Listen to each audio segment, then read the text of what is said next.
मेरे दोस्तों, इंसान को कुल अकल भी मिल जाए तो फिर भी अल्लाह की हिकमत का वो इहाता नहीं कर सकता। रब्बे करीम को ज़्यादा पता है कि हमारे लिए कौन सी चीज़ बेहतर है और कौन सी चीज़ हमारे लिए नुकसान का बाइस है। अल्लाह तबारक व तआला की हिकमत ये चाहती है कि मेरे बंदे परेशान ना हो। रब ये चाहता है कि मेरे बंदे किसी जगह पे भी दिक्कत और परेशानी का शिकार ना हो।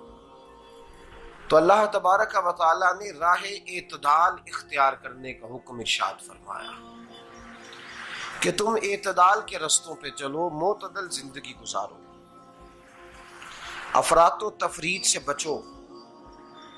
आज जिस माशरे में हम वक्त गुजार रहे हैं, इस माशरे में हम इस बात को समझने से कासिर हैं कि असल हमारा मसला क्या है। हमारा असल जो मसला है उसकी शनाख्त हमें कैसे होगी और हम फिर उस तक रसाई किस अंदाज में हासिल कर पाएंगे। हम हमेशा अपनी आमदन बढ़ाने के चक्कर में रहते हैं। एक काम और शुरू कर लें, पार्ट टाइम जॉब शुरू कर लें, कोई साइड बिजनेस उसका आगाज कर लें। हमारी जो दौड़ लगी हुई है वो लगी है काम बढ़ाने में, आमदन बढ़ाने में। हालांकि इस्लाम हमें ये कहता है कि तू आमदन बढ़ाने के चक्कर में ना पड़। असल बात यह है कि तू अपने खर्चे कंट्रोल कर। तंग इंसान वो नहीं होता जिसकी आमदन थोड़ी होती है। ये तवज्जो कीजिएगा मेरी बात, ये कीमती बात है और गुफ्तगू सारी का लुबे लुबाब है। तंग बंदा वो नहीं होता जिसकी आमदन थोड़ी होती है। असल परेशान वो होता है जिसके खर्चे ज्यादा होते हैं।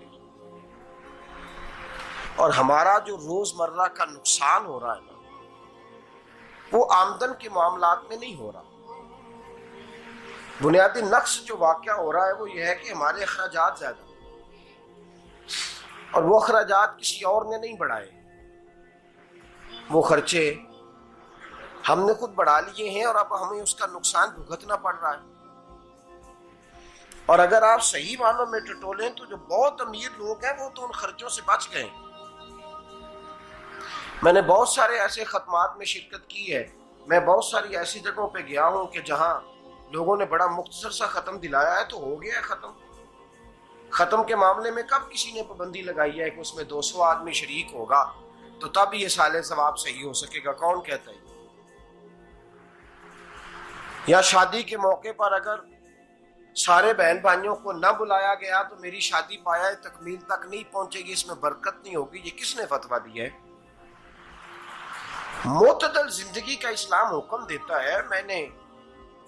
मैं पढ़ रहा था कि एक बहुत बड़ा सदर है, गालबन सूडान के सदर की बात हो रही थी, तो अपने बेटे की बारात लेके गया तो 4 लोग गए हैं बारात, और 15 लोगों का उसने एहतमाम किया अपने घर में खाना खाने का। तो क्या शादी हो गई कि रुक गई?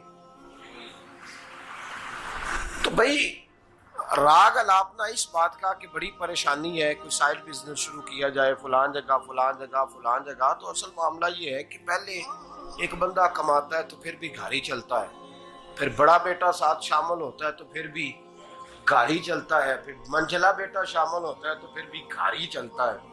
जो रोना दादाजी रोया करते थे कि बड़ी मुसीबत है, बड़ी मुश्किल है, गाँव में रह अकेले होते थे और वो 5 बच्चों को और 4 बच्चियों को वो पालते थे, तो जो वहां परेशानी थी वही आज परेशानी शहर में आकर पढ़ लिख कर मोटी तनख्वाह लेकर वही परेशानी हमें है।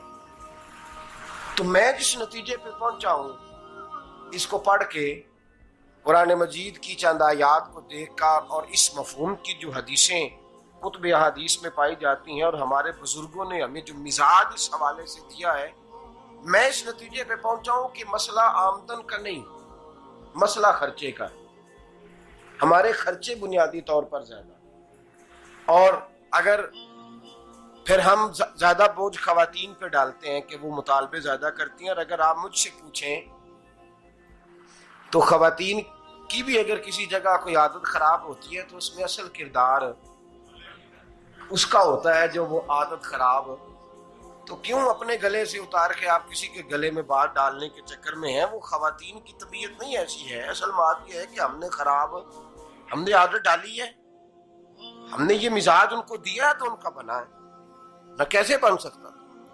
तो एतदाल जब तक जिंदगी में नहीं होता, पानी प्यास बुझाता है, लेकिन एक गिलास ही हो तो प्यास बुझाता है। बाल्टी को मुंह को लगाएगा तो कपड़े भिगो देगा उसके। हालांकि पानी बुरी चीज का नाम नेमत है ना, बहुत बड़ी अल्लाह की, लेकिन प्याले में ही अच्छा लगता है। कोई मटका मुंह को लगाएगा तो तंग होगा, प्याला ही बेहतर है उसके लिए। तो मेरे दोस्त, मटके से भी बाज़-औक़ात काम चल जाता है, लेकिन अगर कोई कहे नहीं मुझे दरिया ही चाहिए तो उसका तो घर बह जाएगा, सारा घर बह जाएगा उसका। हमें दरिया काबू करने का मूड बनाया हुआ है तो इससे घर बहा करते हैं, इससे घर बना नहीं करते। घर प्याले से पानी पीने से बनता है। अगर तू दरिया पे कब्जा करने का मूड बनाएगा तो घर बनेगा नहीं, घर बह जाएगा। आग ना हो तो खाना पक नहीं सकता, लेकिन हल्की आंच से खाना पकता है। और अगर आंच तेज कर दी जाए तो जी, करीने क्यास बात कर रहा हूं मैं, अकल से मावरा नहीं कर रहा। करीने क्यास समझाने के लिए मिसालें दे रहा हूं। हल्की आंच पे खाना पक जाता है और आग तेज हो तो खाना जल जाता है। तो खाना उतनी देर ही खाने के काबिल रहता है जब तक वो हल्की आंच पे पकता है। तू जितनी मर्जी तू कहता है नहीं मेरा गुजारे नहीं, आग तेज होनी चाहिए, तो मियां जल जाएगा, जल जाएगा। हवा न मिले तो सांस नहीं आती, ठीक है? ऑक्सीजन ना हो तो सांस है, हवा ना चले तो गुजारा नहीं होता। लेकिन अगर तेज जले ना, अगर तेज जले तो तेज चले तो आंधी और तूफान बन जाए तो छतें गिरा देती है, जाने ले लेती है।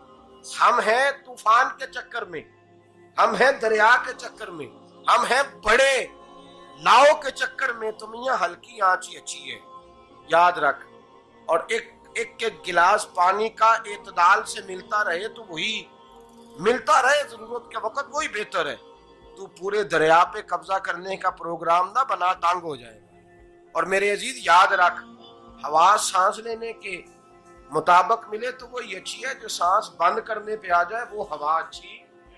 हमने चक्कर चला लिया है कि ज्यादा पैसा, रातों रात पैसा, लंबा पैसा, ये प्लाट भी मेरा, वो प्लाट भी मेरा, गुजरावाला भी, गुजरात भी, लाला मूसा खारी और पिंडी तक जहां मैं जाऊं मेरे नाम की तख्तियां लगी हुई होनी चाहिए। इस्लाम मना